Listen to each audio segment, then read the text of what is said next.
Prime Minister, you told working people you wouldn't raise their taxes when you were fighting an election. You said it repeatedly when you were Prime Minister. You've broken their word. You've broken their trust. Will you apologise to them for misleading them? Well, we kept to our manifesto in terms of what we promised, but I accept the challenge. I accept the challenge that we have asked everybody to contribute.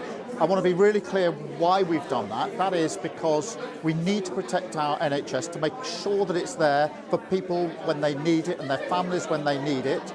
Secondly, to make sure we've got the money to put into our schools so every single child can go as far as their talent will take them. And the third thing is to bear down on the cost of living. The one thing that people care about more than anything is the cost of living. And yesterday we were able to announce that we're taking £150 off our energy bills. Now, for most people, the energy bill is the one they worry about most. We've been able to take £150 off that on average for every family.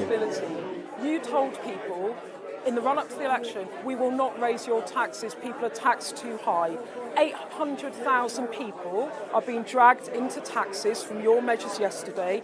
1 million people are being dragged into higher tax bands. You have misled the public. We have absolutely done the least possible we can. We've done it in a fair way. In a fair way. We have had headwinds this year, which were unpredictable. The OBR looked at productivity. Again, they reviewed the 15 years of productivity, and then, based on the failure of the last government, then downgraded forecasts as we go forward. But we are clear. We are clear that we are asking everybody. We are asking people to all make a contribution to this. We've kept it to the minimum, but we're really clear what that's for. It's for the NHS, which people care passionately about. Talk to anybody in this room. It's about what we need to spend on our schools, about children, and it's about keeping the cost of living down. Do you not accept that you've misled the public? You clearly don't agree with anything I'm saying. I think anybody would acknowledge that in the last 12 months there's been a number of headwinds which weren't expected. Nobody expected the OBR to re-review retrospectively. Your black hole was £6 billion and you raised taxes by 26 billion. They reviewed 15 years of productivity. Their evidence is that the damage done by the last government was worse than they had anticipated.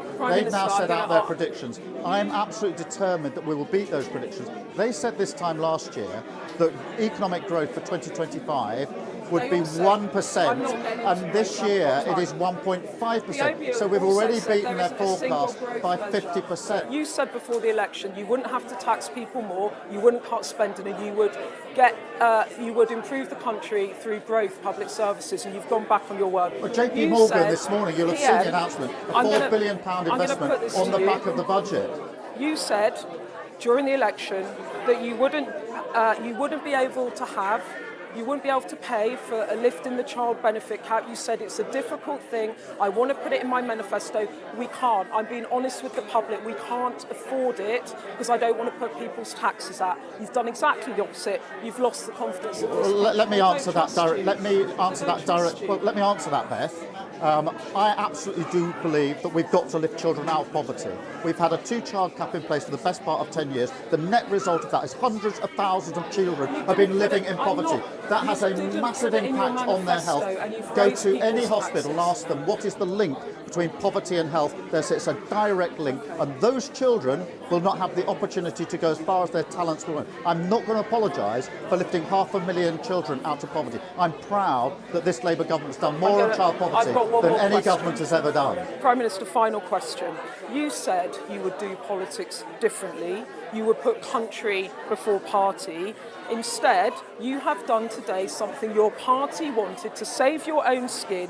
You are not a government of service, you're a government of service. I don't know how many interviews we've done between us, but I have repeatedly to you and everybody else for years said, I want a Labour government to drive down child poverty. This is not a decision of the last few weeks or months. I have said that from the get-go. It's a moral mission, it is a personal mission.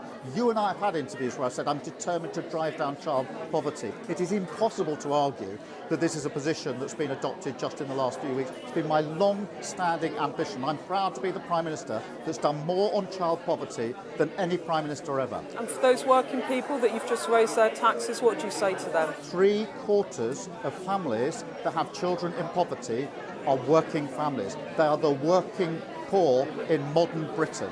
and I want to end that. So no more massive tax rises afterwards? Well, we've done a lot to stabilise the economy. You've seen the headroom in the economy, and you've seen the market reaction to it. So it's clear that others think that the right measures have been put in place. All right, thank you so much. Thank you. Appreciate that, thank you.